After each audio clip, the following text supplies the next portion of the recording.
Rob Roselli coming to you once again on Clean TV. Today being Thursday, September 29th, 2016.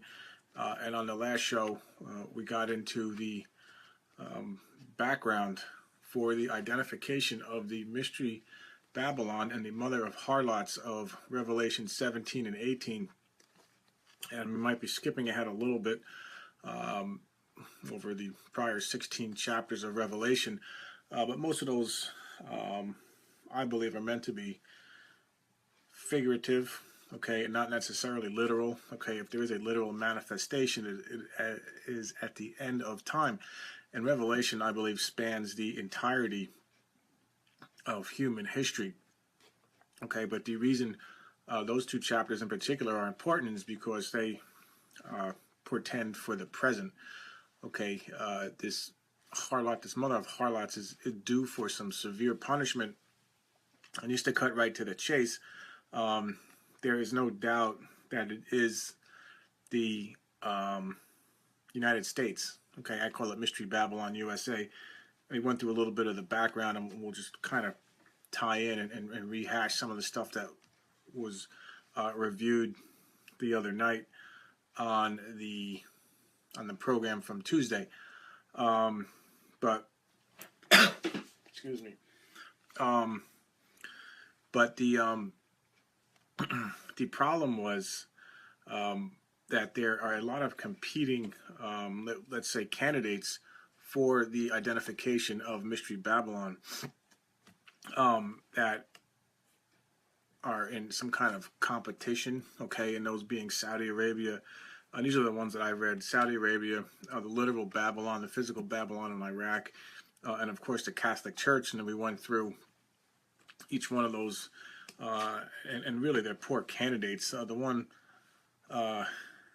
good candidate I would consider, the one a competitive candidate, for lack of a better word, with the United States of America would be the Catholic Church. But as I spell out, it does indeed fall quite a bit short of the, let's call it the prize, the first place prize for Mystery Babylon. And as we'll see here in the immediate future, later in this broadcast, that is not necessarily a prize that you want to win. Anyway, just to rehash, the website boxofsunglasses.com, Twitter at Rob Roselli, and email info@boxofsunglasses.com. And on the site, you'll find my 3 books. This one, Pleased to Meet You, based on the Rolling Stones song. I kind of mashed together the Rolling Stones song, John Carpenter's classics, They Live, and To the Mouth of Madness. And by the way, I'm a huge John Carpenter fan, and I highly recommend his movie They Live, and watching it, looking beyond the low-budget marginal acting. Acting is not terrible, but it's not the best either. But anyway, and look at what that movie is really trying to say, and that's really thematically what I'm trying to convey on this broadcast. Okay, that is that everything's basically a lie. Okay, and we can't sit here and go into it, but of course none of it has. A lot of it has manifested in this phantom, this image of the beast, this scam con artist in the White House, Barack Obama, Barry Soetoro, or Sobarka, or whatever this guy's name is. A lot of the lies are manifested in what I believe is the image of the beast that resides at 1600 Pennsylvania Avenue. But anyway, They Live, okay, Great Society of the Undead. They Live, reading it backwards, but you get the point. Embedded in a theory of evolution, of course, the undead being the United Nations. Some would say most of our politicians, but anyway, that is the first book, and that's available as a PDF download. And for that one, you are on the honor system to pay for it. And if you really believe you can't pay, then go ahead and download it for whatever you feel you can pay. But it is available on the site. And then, of course, the Un-American Genocidal Complex, which we spent several shows discussing. Okay, we might touch on this again tonight. Georgia Guidestones with the Anti-10 Commandments. Okay, the Skull and Bones, American Illuminati. Okay, Illumination. Okay, remember this. Illumination as in, yea, as God said, you shall not eat of the tree of knowledge of good and evil. He doesn't want you to eat from it because your eye shall be opened. And that's Lucifer talking, and there's his eye, his all-seeing eye, also representative of the Greek god Osiris, the Egyptian god Osiris, the Greek god Apollo, or the Babylonian Nimrod, which we discussed at length on the previous show, the September 27 show, and the male and female principle. And I don't feel the need to necessarily rehash that in great detail. We'll give it a brief overview here in a couple minutes, but for a more in-depth discussion on that whole principle, the rose plus the cross, the Rosicrucians, Robert Christian, builder of the Georgia Guidestones, right there in Elberton, Georgia, etc., etc. And of course, right there in the Manhattan's Upper West Side, Mystery Babylon, USA, all-seeing pyramid, all-seeing eye above the pyramid, capless pyramid.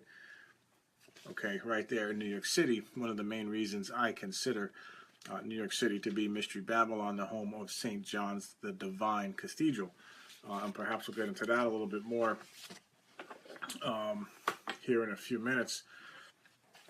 And what I was saying, now, a lot of people will get on and say, the Babylon this, and, that has to be, United States is not in biblical prophecy. There's no way, okay, that Mystery Babylon cannot be the United States. It is the only candidate. It is a collection of occultism never before seen in the history of the world. Okay, that it's permeating evil.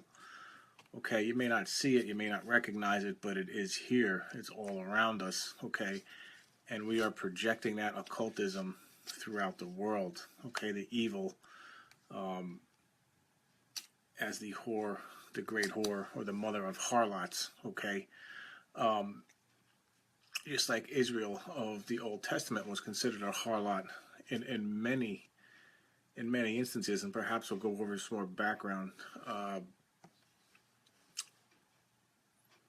Some background chapters in the Old Testament to kind of establish the identification of the whore of Babylon, just to build the foundation up a little bit. Okay, so let's just go back right now, and let's just talk about this great whore, or this whore of Babylon. Okay, let's just read. Let's try Ezekiel. Okay, I always go into Ezekiel. Let's try a couple chapters out of Ezekiel. Okay, now by the way, just to remind the three principles of this show. The one is the Bible is the infallible Word of God, no questions asked. Okay. Number two is Israel, physical Israel, is not God's chosen people. Okay, turn off these morons on Daystar and the Trinity Broadcasting Network and these other people that'll have you praying and basically worshiping the people of Israel. I find it really as equally deplorable as the Roman Catholic Church, who takes eyes off God and His Son. The Lamb of God who takes away the sins of the world, and focuses it on the Holy See, or this scam Pope. Okay, and the obelisk, symbolic of the phallus of the dead Egyptian sun god Osiris, who will rise again. The Apollyon of Revelation chapter 9, but that's another story. Or the mother, the Holy Mother, Mary, okay, Mother of God or Queen of Heaven, which is right out of Jeremiah 7, which is synonymous with the Isis, or the wife, sister, and mother of Osiris. Okay, we went through that at length the other night. But anyway, these people that want you to worship Israel. Okay, and we're going to read a couple of chapters in the Old Testament, and for the life of me, I cannot understand what these people are missing. Okay, and this is the Old Testament that supposedly lays the groundwork for Israel as God's chosen people. It doesn't even, we not even have time to get into chapters of the New Testament. Jesus basically accuses the Jews of being sons of the devil and asks them how they can escape being condemned to hell, etc., etc. I mean, I don't know how you misinterpret that language. I mean, you are of your father the devil, John chapter 8. I mean, how do you, it can't be any more clear. or asking them how they can escape being condemned to hell in Matthew 23. I don't get it. And not to mention the Apostle Paul, who wrote most of the New Testament. Now, he was a Jewish Pharisee, and he had to be converted out of Judaism. And then he spends most of the New Testament speaking out against the Jews and their laws, and et cetera, Romans chapter 9, and the entire book of Galatians, how the entire New Testament really just bashing, okay, New Testament Israel.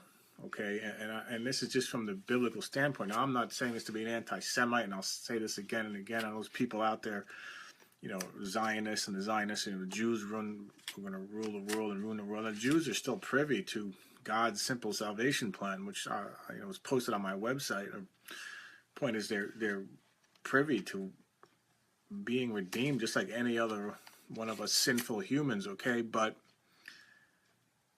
they're not God's chosen people. Okay, it's so ridiculous. I can't, and it kind of segues, and I'll try and get some chapters of the Old Testament that kind of segue into the conversation of this concept of a whore. Okay, symbolized by the whore goddess, female goddess of Egypt, Isis.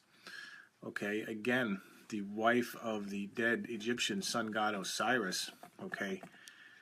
And, one of the symbols for Osiris, remember, was the rose, or the setting sun, of course, which is in the west, which is another name for that, is the Occident, okay? And the east, Columbia is another name for the female goddess, okay? Or the cross, the four kingdoms of nature. You combine it till you get the Rosy Cross or the Rosicrucians, you get Robert Christian, the 18th degree of Freemasonry, or you get Barack Hussein Obama, who supposedly attended Occidental College out in California and Columbia University in New York City. The problem is he never attended either one. Okay, so this walking image of the beast, this walking occult symbol, this phantom in the White House, is in fact the image of the beast that has always been with us since the beginning of time. But that's a conversation for another day, and perhaps we'll touch on that in the quick review of what we talked about the other night in the build up to the line-by-line breakdown of Revelation 17 and 18, which, by the way, reads like today's and tomorrow's newspapers, okay, absent the idiocy of the pre-tribulation rapture, the rebuilt Jerusalem temple, the comic book Antichrist, and a lot of the nonsense put out by supposedly well-schooled and knowledgeable, we'll call them prophecy experts, okay, peddling their wares like a bunch of con men. But anyway, Ezekiel 16, okay, now, Son of Man caused Jerusalem to know her abomination. So, Jerusalem is being compared to a woman. It's not denigrating, okay, women. It's just the language of the Bible.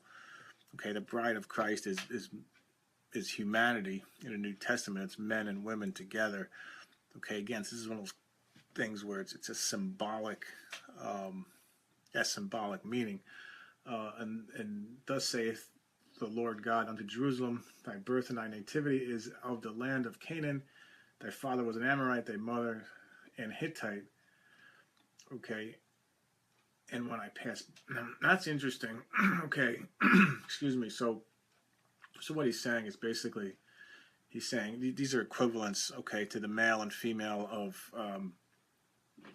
Osiris and Isis. Okay, a lot of these surrounding countries and tribes and peoples from Egypt took on the concept of Osiris and Isis and renamed these gods and goddesses under different names. Baal, okay, Moloch. Okay, they say Moloch of Bohemian Grove, that's worshipped by our criminal Illuminati overlords, Rockefeller, and the whole lot of them. Every year, Bohemian Grove, Moloch. But anyway, then you had the female Asherah, Astarte, okay, and the like. Okay, Dagon, the Philistine sun god. Okay, so these were basically equivalents to Isis and Osiris. So in other words, the mythologies passed around cultures all over the world. Okay. Now when I passed by thee, I looked upon thee, behold, thy time was the time of love, and I spread my skirt over thee, and covered thy nakedness. Yet I swear unto thee to enter into the covenant with thee, saith the Lord God, and thou became mine. So in other words, so he did choose Israel at one time in the Old Testament. Then I washed thee with water, I thoroughly washed away thy blood from thee, and I anointed thee with oil. So he's going through the whole thing as to how he did choose Israel way back there, Abraham, and, through Exodus, in the book of Exodus, in the escape from Egypt, and the Passover and that whole thing, and the 10 plagues of Egypt, which, as I stated the other night, and that could be a show in and of itself. The 10 plagues of Egypt are actually aimed at a specific god. The Egyptians, Isis and Osiris were the main ones, but they had a whole pantheon, just like the Greeks, of gods. They had a god for everything, and each one of those plagues was very specific in its application. But anyway, and here in verse 22, and in all thine abominations and thy whoredoms thou hast not remembered the days of thy youth, when thou wast naked and bare, and was polluted in thy blood.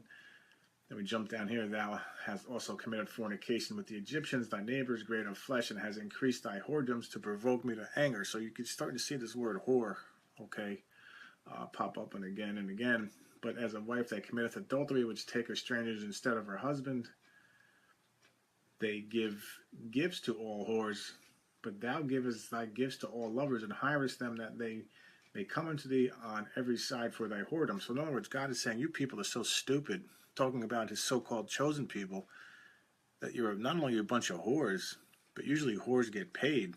You guys are so stupid that you're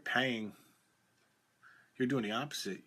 You're whoring yourself, and you're paying the people that are taking advantage of you. Okay, now you're starting to get the picture here. Okay, and then it just goes on and on. I'm just trying to give you the flavor of Ezekiel 23, and you can read this line by line, and then let's just jump down to here to verse 59. For thus saith the Lord God, I will even deal with thee as thou hast done, which hast despised the oath in breaking the covenant. So they broke the covenant. You see, God's not an eternal sucker, okay? So he's going to make a covenant with Israel, that's true, but it's a two-way street. So in other words, it's almost like Calvinism and this concept, the Calvinists and this predestination. They thought they were God's chosen people, kind of like the Jehovah's Witnesses, and they could do no wrong. So in other words, because they're chosen. So if you think about it logically, it doesn't make any sense. You can basically go out and murder and kill and steal, and we're God's, God chose us, we can do no wrong, and it's a ridiculous concept, okay, and it's being illustrated very profoundly here in Ezekiel 23. Anyway, and then let's just jump over to, Ezekiel 16. Now let's jump over to Ezekiel 23. The word of the Lord came unto me, saying, Son of man, there are two women, the daughters of one mother, and they committed whoredoms in Egypt. They committed whoredoms in their youth. There were their breasts pressed, and they were bruised, and there they bruised the teats of their virginity. So this is getting pretty graphic language here. And the two sisters are, of course, the two separate nations of Israel. Israel, after they demanded a king like the nations around them, kind of like the way the United States demanded a king and Pharaoh Barry Obama back in 2008. And you see how that's working out for us. Anyway, you had the 10 northern tribes known as the nation of Israel, and then the 2 southern tribes, Judah and I believe Levi, were the 2 southern tribes known as Judah. Okay, from which Christ came, and so they split 10 tribes in the north and 2 tribes in the south. And then I saw that she was defiled. They took both one way, and that she increased her whoredoms. For when she saw men portrayed upon the wall, the images of the Chaldeans or Babylonians portrayed with vermilion, girded with girdles upon their loins, exceeding and dyed attire upon their heads, all of them princes to look to after the manner of the Babylonians of Chaldea, the land of their nativity. As soon as she saw them with her eyes, she doted upon them and sent messengers unto them into Chaldea. And the Babylonians came to her into the bed of love, and they defiled her with their whoredom. and she was polluted with them, and her mind was alienated from them. So she discovered her whoredoms, discovered her nakedness. Then my mind was alienated from her, like as my mind was alienated from her sister. She multiplied her whoredoms and played the harlot in the land of Egypt. But you get the point, okay, of Ezekiel 23. So this concept of, and this is spiritual whoredom, okay. So again, another offshoot of these other people that want to take the Bible literally, okay. How does a whole country literally, become a whore? Just think about how stupid that is. So obviously, this language, like a large percentage of the Bible, is symbolic. Okay, the Bible, if there is a physical meaning or a physical story, that's a very small part of this symbolic meaning behind it. Or in many cases, like here in Ezekiel 23, it is 100% symbolic. Okay, now let's jump over to Isaiah. Okay, following Ezekiel, I think it's Isaiah 47. And let's just read the first few lines of Isaiah 47. And again, we're building the background of the whore, the mother of harlots of Revelation 17 and 18. We're just getting a flavor of the language. And we're kind of capturing two principles in one, and that is that Israel broke the covenant time after time in the Old Testament, and as much as God would try to gather them, they would not listen. And this is illustrated in Matthew 23 when the covenant is broke for good. The covenant is broken for good in Matthew 23, which is very important. And perhaps we'll segue into the Jewish Kabbalah and what it really means, and Freemasonry, and try and circle us back around into Mystery Babylon. We'll kind of make that bridge and hopefully pull us off. I try to limit this to about an hour and change the show, because I figure after that time, people are probably sick of looking at my mug and listening. And but anyway, so we'll try and get that accomplished. But anyway, so let's just Isaiah 47. Come down and sit in the dust, O virgin daughter of Babylon. Sit on the ground. There is no throne, O daughter of the Chaldeans. For thou shalt no more be called tender and delicate. This is like Isis. Okay, the Egyptian whore goddess Isis. This is really a discussion of her.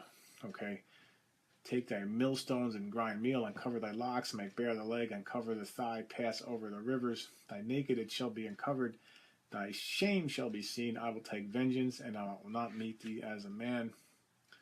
Sit thou, O silenced, and get thee into darkness, O daughter of the Chaldeans, for thou shalt no more be called the Lady of Kingdoms.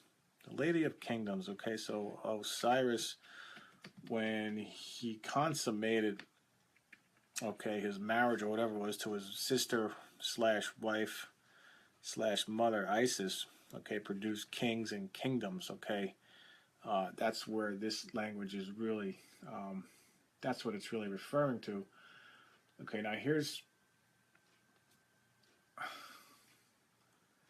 I was wroth of my people. I have polluted my inheritance and given them into thine hand. Thou didst show them no mercy until the ancient hast thou verily laid thy yoke. So in other words, God was mad at ancient Israel. Okay, we see that again. And he gave them over to the Babylonians. And of course, this is, 586 BC when the Babylonians overtook the southern kingdom of Judah and Jerusalem, burned it to the ground, destroyed the temple, and took the Jews prisoner back into Babylon. Therefore, now hear this, thou that art given to pleasures, thou that dwellest carelessly, that sayest in thine heart, I am, and none else beside me. I shall not sit as a widow, neither shall I know the loss of children. Now, this one is very interesting. This is one to keep in mind. This is Isaiah 47, chapter 9. But these two things shall come to thee in a moment, in one day, the loss of children and widowhood. They shall come upon thee in a perfection for the multitude of thy sorceries, and for the great abundance of thine enchantments. Okay. Then we'll skip down to the last verse. Okay, so it has relevance. Thus shall they be unto thee with whom thou hast labored, even thy merchants from thy youth. They shall wander every one into his quarter, and none shall save thee. Okay, now keep a lot of this language. I don't know if we're going to get to it tonight, but this especially this last verse is directly reflected in Revelation chapter 18. Okay, um, let's just jump through to Jeremiah. Okay, now Jeremiah, in the last three chapters especially, is talking about the this Babylon. Okay, now it kind of bounces back and forth between physical Babylon, which was around, like I said, around 586 BC. There's really a 70-year re-emergence of the ancient Babylonian, the original Babylonian Empire, which was around 2000 BC, around the time of the old kingdom of ancient Egypt, and really was the first world empire was Babylon. Um, King Hammurabi and the first, organized, many of the laws, even into the New Testament era, come from King Hammurabi's and all that. And I'm not a world history, doctorate level, but that's just basic world history.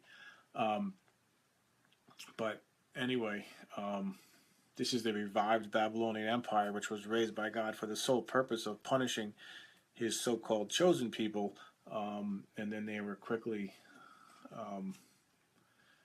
taken over themselves by the Media-Persian Empire, which was mostly modern-day Iran and nations surrounding it, that overtook Babylon. I believe that would have been 539 BC. Okay, but anyway, that's getting off the subject. So this is the revived Jeremiah 50 to 52 are going back and forth between this revived Babylonian Empire and a modern day Babylon. The word that the Lord spoke against Babylon and against the land of the Chaldeans by Jeremiah the prophet. Declare ye among the nations, and publish and set up a standard, publish and conceal not. Babylon is taken, Bel is confounded, Merodach is broken in pieces, her idols are confounded, her images are broken in pieces. Now Bel, B-E-L, is another name for Baal, okay, which is equivalent to more or less to the concept of the sun god Osiris. Okay, it's just the Canaanite version, the Canaanite equivalent of Osiris, or the Egyptian Apollo, the Babylonian Nimrod, the Apollyon of Revelation 9, and that funny all-seeing eye above your Federal Reserve note. And just if you read down through the language of these three chapters, it really goes back and forth between ancient Babylon and a modern day, as yet unidentified Babylon, which I am insisting, in my humble opinion, is no doubt the United States. And it goes, I'm just trying to read through this very quickly to come up with some equivalence here that might just point us in the right direction to where we're going. And we'll send, this is Jeremiah 51, and will send unto Babylon fanners that shall fan her and empty her land, for in the day of trouble they shall be against her round about. For thus the slain shall fall in the land of the Chaldeans, and they that thrust her in the streets. Flee out of the midst of Babylon, and deliver every man his soul. Be not cut off in her iniquity, for this is the time of the Lord's vengeance. He will render her a recompense. Babylon hath been a golden cup in the Lord's hand, that made all the earth drunken. The nations have drunken her wine, therefore the nations are mad. Now that can be in a local sense the revived Babylonian Empire, but it's thematically, that sounds like it's talking about something much bigger than just the relatively localized Babylon of the Old Testament era. Okay, we would have healed Babylon, but she is not healed. Forsake her, and let us go into every one his own country. For her judgment reacheth unto heaven, and is lifted up even to the skies. Make bright the arrows. And this is talking about the Medes. Okay, now it's bouncing back to the Medes and the Persians. Remember the Media-Persian Empire that overtook the original Babylonian Empire. Okay, but then if you read down a little bit more, Here's an interesting verse. Okay, this is verse 26. And they shall not take of thee a stone for a corner, nor a stone for the foundations, but thou shalt be desolate forever, saith the Lord. Okay, now Babylon is still around, okay, in Iraq. I mean, it kind of was buried, but it still exists, okay, in some fashion, okay. But this seems to say that this language, and talks about a stone and laying a foundation stone, okay, it's referring to building a physical temple, okay, and really what it's getting to is the stone that the builders rejected. If you read the parable of Matthew chapter 21, and again, what stone is he really talking about? Okay, he's talking about this thing. This is the stone that the builders rejected, okay, and the cornerstone is building the temple, this Egyptian temple, okay, in the New Testament era, okay, in the back of the Federal Reserve note. That's where this is all really going. That's what it's building to. What I'm getting at is these chapters 50 to 52 in Jeremiah are building towards a world event, okay. They're using the language of the time, which was ancient Babylon, but it's projecting it obviously into a worldwide future event, okay. And the land shall tremble and sorrow, for every purpose of the Lord shall be performed against Babylon, to make the land of Babylon a desolation without an inhabitant. Okay. Now that sounds like a nuclear kind of event, okay, because Babylon was taken over by the Medes and the Persians, but it definitely did not see the level of atrocity and destruction that is being discussed in these chapters, okay. The sea is come up upon Babylon. She is covered with the multitude of the ways thereof. Her cities are a desolation, a dry land, and a wilderness, a land wherein no man dwelleth, neither doth any son of man pass thereby. And I will punish Bel in Babylon, will bring forth out of his mouth that which he has swallowed up. Therefore the days come, I will do judgment upon the graven images of Babylon, and her whole land shall be confounded, and her slain shall fall in the midst of her. Okay, now Jeremiah is, obviously talking about, again, the impending destruction of physical Babylon, and again, modern day, or what is modern day Iraq. But there is something much bigger going on here. And thou shalt say, this is the last verse in this chapter, thus shall Babylon sink, and shall not rise from the evil that I will bring unto her. They shall be weary. Thus far are the words of Jeremiah. Okay, now the reason I'm reading through this is this has a lot of this language is reflected in Revelation 17 and more so in Revelation 18, and we'll get to that. I don't know if we'll get that tonight, but again, it's talking about the destruction, and it's talking about the destruction of Jerusalem by Babylon, the destruction of Babylon itself 70 years later by the Media-Persian Empire. But then this language, again, is talking about a future Babylon, okay? Again, that is no doubt the United States of America, the mystery Babylon of Revelation 17. So hopefully that very quick kind of review of just a few key chapters in the Old Testament sets the tone for the mother of harlots, or the whore of Babylon, and Babylon itself, and what was going on there. Idol worship, okay, warmongering, war, okay, murder, pretty much the same thing that this Federal Reserve Corporation and its mercenary army, the nation formerly known as the United States, is taking on and doing today in the 21st century. Okay, and actually, there's before we leave the Old Testament, maybe we should just go back to, I say, Proverbs 7. Okay, and here it talks about a whore. Okay, again, a figurative and some poor guy that, not poor guy, he made the choice to hook up with the whore. It was said in verse 6. Let's go with verse 5. That they may keep thee from the strange woman, from the stranger which flattereth with her words. For at the window of my house I looked through my casement, and behold, among the simple ones I discerned among the youths a young man void of understanding.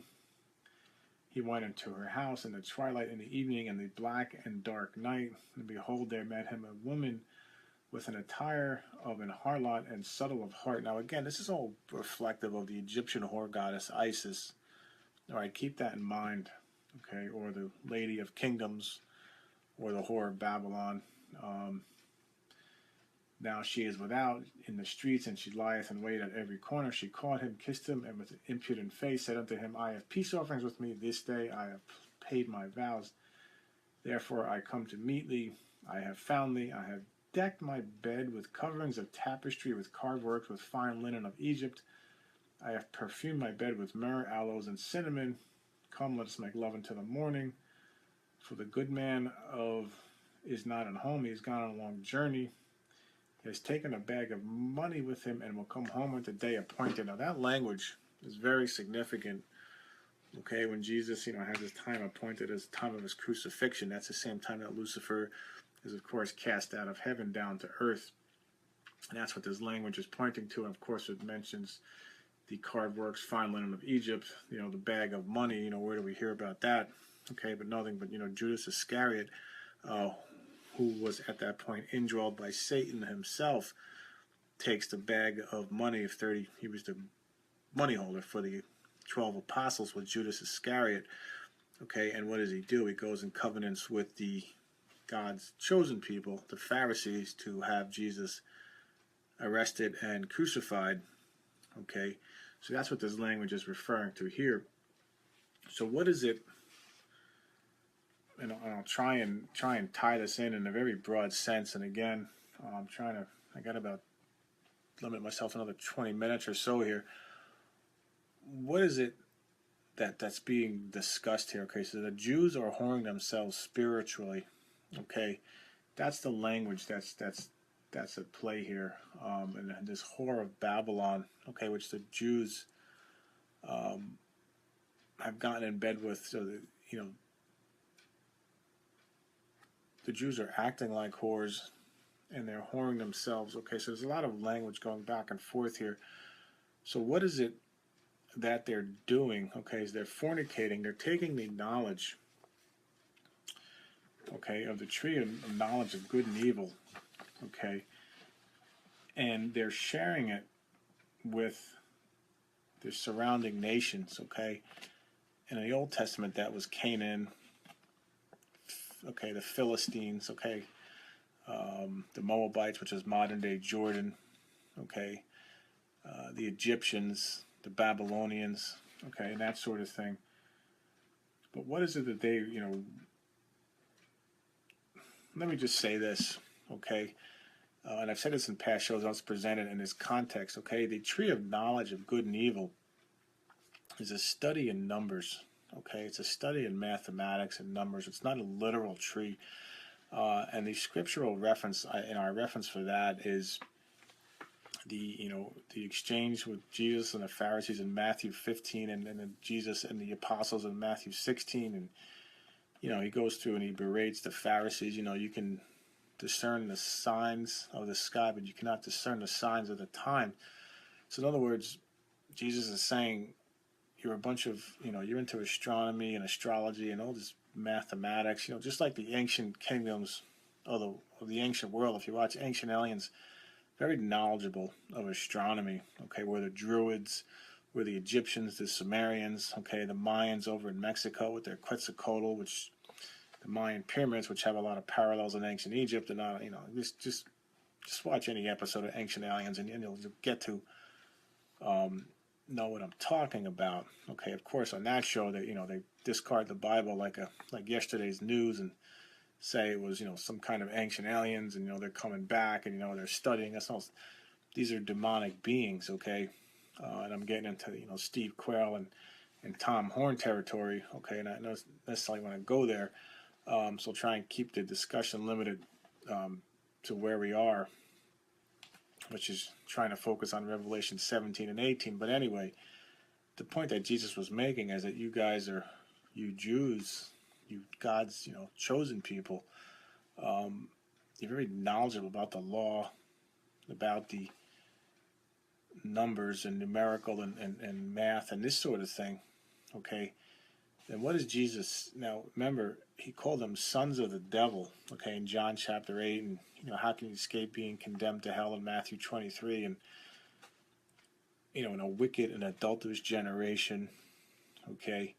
And remember, Judas was indwelt by Satan himself, and then he went and, the Pharisees gladly went and dealt with Judas, who was called the son of perdition in John chapter 17, which is the same language, by the way, that describes Satan himself in 2 Thessalonians chapter 2.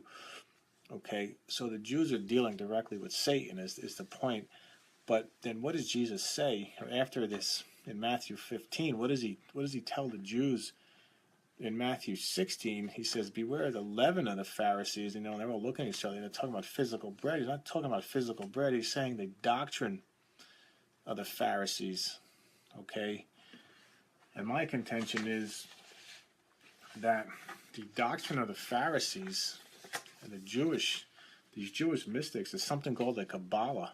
Now, the Kabbalah is the backbone and is a major part of the New Age religion and the so-called ancient mystery religions. Okay, so the Jews were sharing this knowledge of God, which I'm saying is the tree of knowledge of good and evil. Okay, which is right here. Okay, now this is a link on my site called The Numerology of Abomination. Okay, where I make the case for the walking occult symbol in the White House is nothing but the image of the beast. Okay, not the comic book Antichrist you've been hearing about. Okay, but anyway, I don't want to go off necessarily on that tangent right now, but this is what I'm talking about. Okay, here is this is right out of books like Albert Pike. Okay, well-known Freemason Albert Pike and Manly Hall in his book The Secret Teachings of All Ages, and we've talked about on this show in the past the Hermetic Order of the Golden Dawn, which is another guy named Israel Garde, which is considered one of the Bibles of the New Age movement. Okay, so you see this kind of illustrations all over those books of the Freemasons and the Rosicrucians and the New Age people. It's all one big mishmash of crap. Okay, and it's all manifested itself right here. This occultism has all manifested itself in the United States. As I showed you, it's on your dollar bill. Okay, it surrounds us. We spend it every day. Okay, which is kind of why our criminal Illuminati overlords laugh at us. This nonsense called the presidential election with Trump and Queen Jezebel. Okay, being Hillary Clinton, the abortion queen. But anyway, so this is the tree of knowledge of good and evil right here. There's your serpent. Okay, so the language there is pretty explicit. Okay, this is what's called the Sephiroth tree or the tree of life. Okay, this is what the Freemason / New Age / Jewish Kabbalah crowd calls the tree of life. Okay, and God calls it the tree of knowledge of good and evil. But you can kind of see the middle finger in a figurative sense that all these people are giving to God. So not only did this serpent, God physically calls him the devil. Okay, not only do the Jews know this, but they turn right around and they share their knowledge with the surrounding cultures. I remember, we read that kind of language in Ezekiel 16:23, Isaiah 47. Okay, this concept of a whore, the spiritual whore. Okay, and this is it. Okay, and by the way,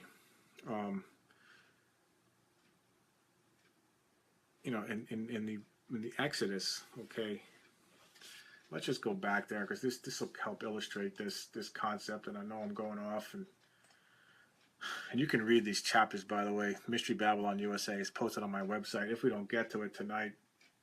But if you go in and you read the Ten Commandments, okay, let's just read this language.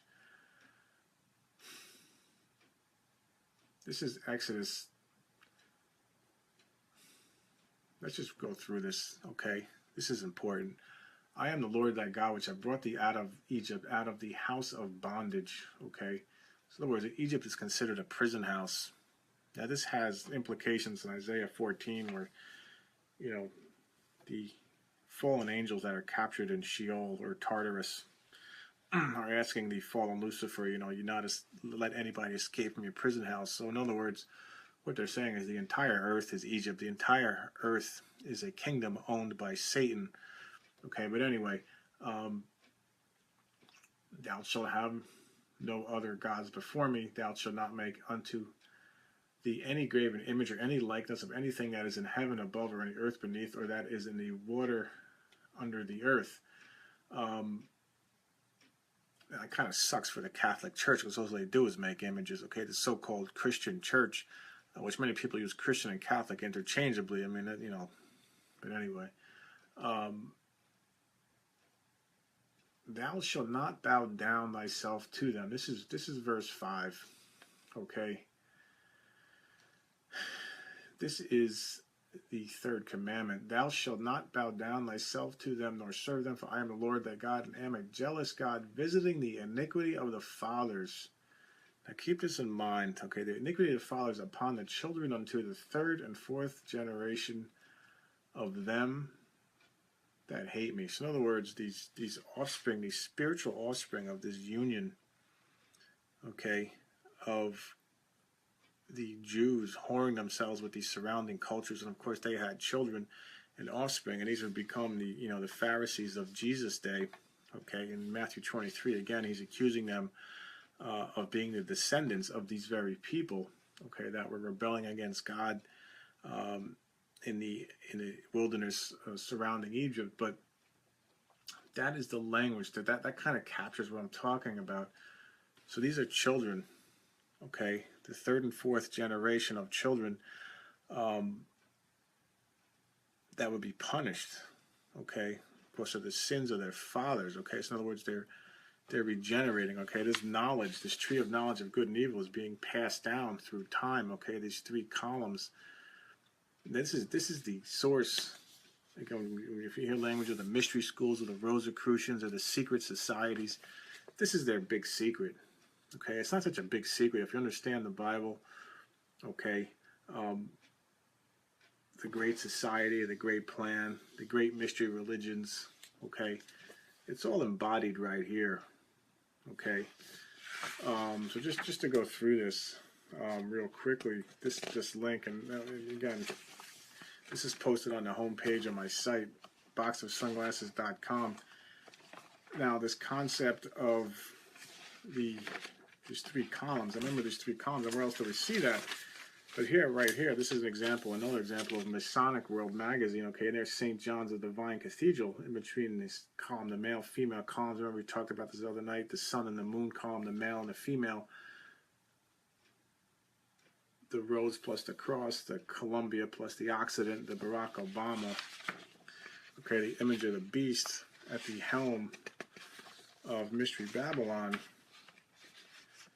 at the time that we are getting, at the time of the end, okay, which is right now. Now, I don't mean to go off on the whole Obama tangent, but it does tie in. It does tie into this whole concept because I'm trying to tie a lot of things together here. But again, we can see these three columns. This is a variation of the Sephiroth tree I just showed you, okay, with the three columns going across with the serpent and those circles representing numbers, the numbers, 0 through 9, okay. Again, the tree of knowledge of good and evil. It's a knowledge. It's a study of creation. It's a study of trying to outdo God on creation by trying to invent things and do things on our own, okay. And here is, of course, the columns, and there's Lucifer, the eye of Lucifer. Can it get any more obvious? Okay, now this is a variation of the Kabbalah tree, or the tree of life, or the tree of knowledge of good and evil that I just showed you. Okay, there's the sun, there's the sun, there's the moon, male, female, okay, coffin, pentagram, great geometer of the universe, the eye of Lucifer. Okay, can it get any more obvious? Okay, this is by the way, that's very interesting. Um, just to kind of accentuate this point and make this point, okay, that the G in the Freemason, pentagram that's between the two columns that we just looked at. Okay, and again, this is available in the link, the numerology of abomination, part 1, on the homepage of boxofsunglasses.com. You can read about this in much more detail. But anyway, the G represents what's called the great geometer, or the great architect of the universe, Gaotu. Okay, and that's the Freemasons' idea of God. Now, it's not the God of the Bible. Okay, the Freemasons are deep into astronomy, astrology, numerology, occultism. Okay, so what do they? So in other words, they can't be the God of the Bible that we're referring to. So it must be. So therefore, the only other God there is Satan, or Lucifer himself, which again is represented in cultures throughout the world as this male god, Osiris, Apollo, Nimrod, etc., etc. So the great architect of the universe. Well, what does that imply? It implies numerology, numbers. Okay, building things. So in other words, Satan was saying, you don't need God. I can show you how to build everything you'll need. I can show you how to build. I can show you how to do things and create things. You don't need God for that. But how do you create and how do you build and how do you do things? You need numbers. If you think about it, numbers are the basis of our reality. No matter what the stupid evolutionists say, there is order and design in the universe, and it's all based on numbers. Okay, so do you see how simple this all is what I'm getting at, is another point to be made. So, and the G can also stand for geometry. Now, if you go back to Plato, Plato's Academy, and you can look this up, and I think the phrase was, let he who is ignorant of geometry not enter here, or whatever. I'm not getting it exactly right, but basically Plato was obsessed with geometry and order and numerology. That's no different than a tree of knowledge of good and evil. Okay, and I don't necessarily want to get off into Albert Pike and the real meaning of 322. I've done that on past shows, and the building of the Ashlar Cube and this temple, what they consider the Temple of Man. Okay, and that's discussed in the Georgia Guidestones, and I'll have to get my YouTube channel up and running, and you go back and watch the show on the Georgia Guidestones and the building of the New Age temple. Okay, now the Knights Templar are very much into cathedral building. Okay, and again, of course, the largest one in the world is St. John's Divine Cathedral, right here in Mystery Babylon, USA. Okay, so just to kind of fast forward, and already I'm over my self-prescribed limit here, but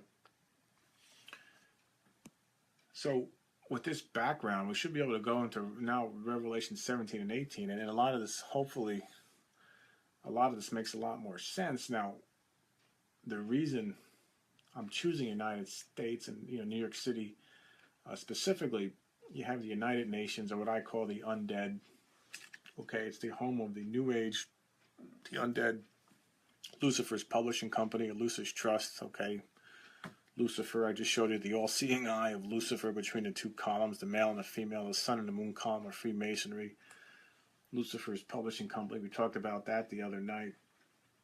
120 Broadway, okay, which is at the center of the world's financial district. Okay, Wall Street, the world financial capital. Okay,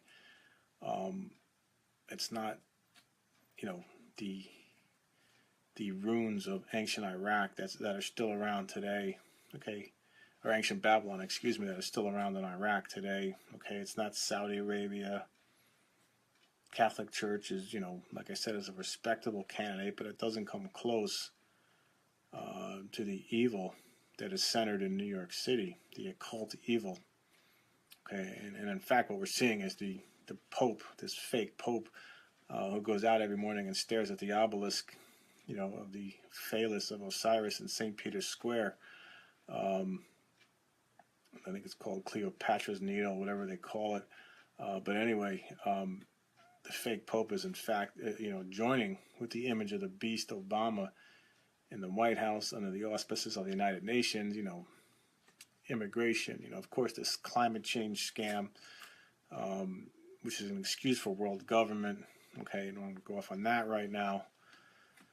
But anyway, so you got the World Financial Headquarters, and then of course you got the Council on Foreign Relations, you got the media capital of the world, and of course St. John's the Divine Cathedral, and of course the Statue of Liberty, which I don't mention here, which is really a reproduction of the female goddess Columbia or Isis or Athena, okay, etc., etc., which we also see reflected in the National Mall, okay, the obelisk known as the Washington Monument, the 555-foot tall or 6,660-inch tall monument, the phallus of Osiris, that aligns with the Capitol Dome, okay, which represents the female womb, with the goddess known as Columbia or Minerva or Athena at the top. Okay, and I'm barely scratching the surface. There are people that have done a lot more research on the occultism, and I've got some research coming. I ordered some books, my own edification, but they have done a lot more research on the occultism of Washington, D.C., but so I'm just barely covering the surface there, but that's very significant. So the nation that started out as a Christian nation, okay, albeit not perfect, has fallen to the point where we have the image of the beast residing in the White House, okay, who put himself between the aforementioned columns of Jacob and Boaz, the male and the female, the Son of God, which makes him the Son of God. Okay, there's your image of the beast. Okay, the 2008 Democratic National Convention telling the imbecile majority out here that I am the Son of God, I am the modern day Pharaoh, and my Rockefeller, Soros, Rothschild handlers then become the Egyptian high priests that stood behind Pharaoh and guided him and taught him and helped him along. Okay, but that's basically what the image of the beast is saying there. Okay, so is it any wonder that the nation has gone from a devoutly Christian nation to one that elects the image of the beast, to one that elects a guy we know nothing about, except he voted against something called the Born Alive Infant Abortion Protection Act. And remember, the other night we read through the article. Now, this is supposed to be a Christian nation, right? The exceptional nation, a nation that goes around pounding other nations into the dust because they use chemical weapons or weapons of mass destruction, or they support terrorism, or whatever the lie that rips the faces off live babies and sells their brains for $160. Okay. So you have to excuse me. I'm starting to run into some technical issues. It's probably a good time to cut this off, but next Tuesday, which I guess, what's Tuesday going to be? Looks like it's going to be October the 4th already. We're into October. We'll get right into the Revelation 17 line-by-line breakdown, which again reads like today's and tomorrow's newspapers.